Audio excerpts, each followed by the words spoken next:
Welcome to this week's edition of Outdoors Online, a weekly webcast produced by the North Dakota Game and Fish Department. I'm your host, Mike Anderson. My guest this week is Big Game Supervisor Bruce Stillings. Today we're going to talk about pronghorns.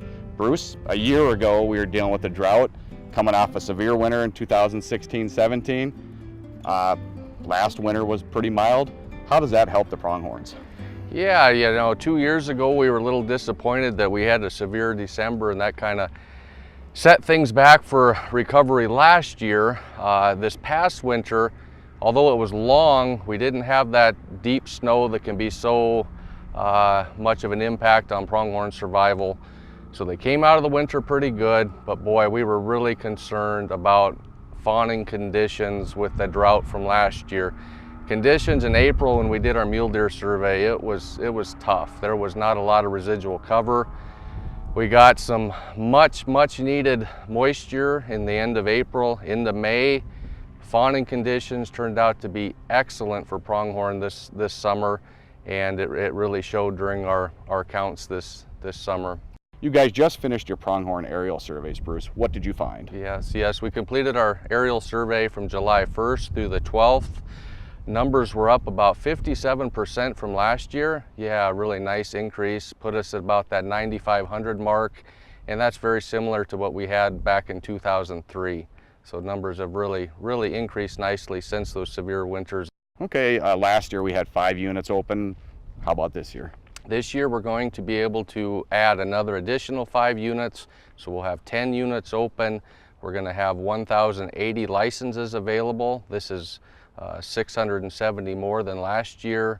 There's a couple units that haven't been open since 2009, 5A, 6A, and 7A. So a lot of good news for pronghorn hunters this fall. Okay, is that primarily because of the winters?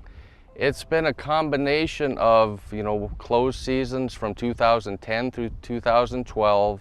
We saw milder winter conditions as a whole following the 8 through 10 events, so they've been milder. There's been some that haven't been easy street, but they haven't been devastating. And then most importantly, we've seen improved fawn production since 2013 that's really allowed the population to get going and start to recover again. Okay, explain, how do you guys do these surveys? Right. So we aerial survey just under 13,000 square miles. We use 5 airplanes, and we're using a strip transect method where the pilot is flying down the half-mile line of each section, and he's got this transect delineated on his GPS, and so then the observer is counting and classifying pronghorn 1/2 mile on each side of the airplane. And so the purpose of the survey is to assess abundance, and then to also look at fawn production for that year, and then to evaluate the buck to doe ratio. Bruce, how do you guys determine how many licenses we're going to give out?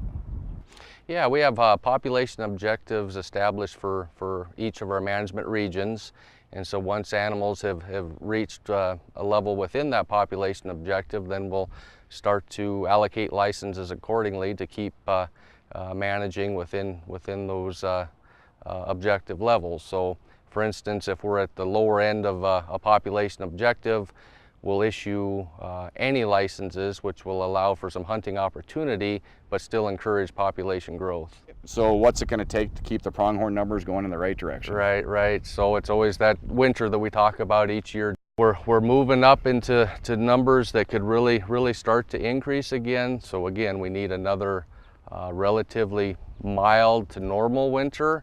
Again, followed up by good fawn production next summer.